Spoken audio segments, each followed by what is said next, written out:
প্রেমের সমাধি। তো এটা হলো Hena is a symbol of love.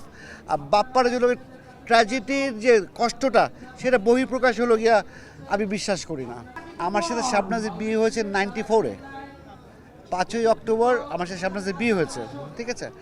আর এই প্রেমের সমাধি ছবিটা রিলিজই হয়েছে 96-এ। তো এইটা গল্পের সাথে কোনো বাস্তবতার মিল নাই। আমি প্রথমে বললাম যে এই এই হেনা একটা সিম্বল অফ লাভ। এই লাভটাকে আপনি পেয়েছেন? না, যে কোনো আপনার আপনার প্রেমিকাকে আপনি একটা সিম্বল হয় না, সিম্বল কীভাবে বোঝাবো?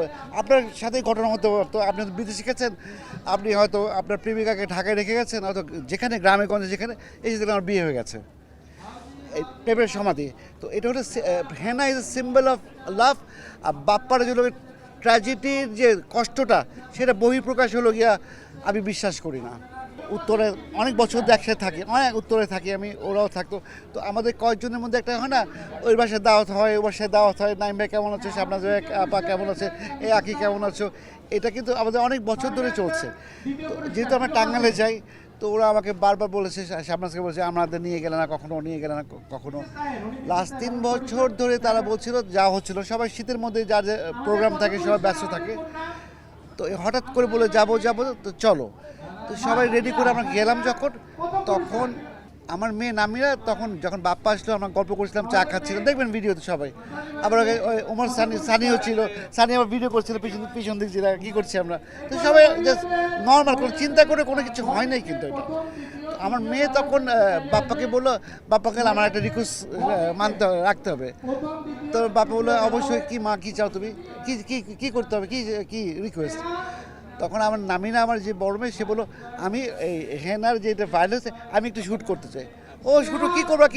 তো বাপ্পা তখন ভিডিও দেখতে পারবেন, ওরা ঠিক করলো, আমি দাঁড়ালাম, এই জড়া ধরলো, এই ওরা গান গেলো, এটা কোনো মানে একই শট, একটাই কিন্তু শট, হাত কাঁপাকে, মানে দেখেন জিনিসটা কিন্তু ন্যাচারাল ওয়েতে হয়েছে। এখানে কোনো ইন্টেনশনালি করা, ইচ্ছাকৃতভাবে করা, ভাইরাল করব, এই ধরনের কেউ মনে কিন্তু ছিল না আসলে।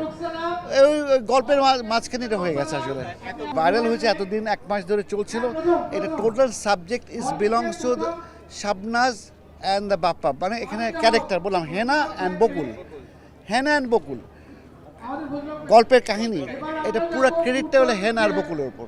পরিচালক, কোনো প্রডিউসার যদি আমাকে আমার ইমেজে অথবা আমার স্টাইলে অথবা আমাকে দিয়ে যদি ওরকম প্রেজেন্টেশন করতে চায়, আর যদি ওরকম গল্প করে, আর ওরকম গল্প ভালো লাগে, ওরকম যদি বলটা ওরকম আসতে হবে যেন আমি 6 মারতে পারি, আদারওয়াইজ আমি ডাক খেলার জন্য আমি খেলবো না, বেসিক্যালি তাই।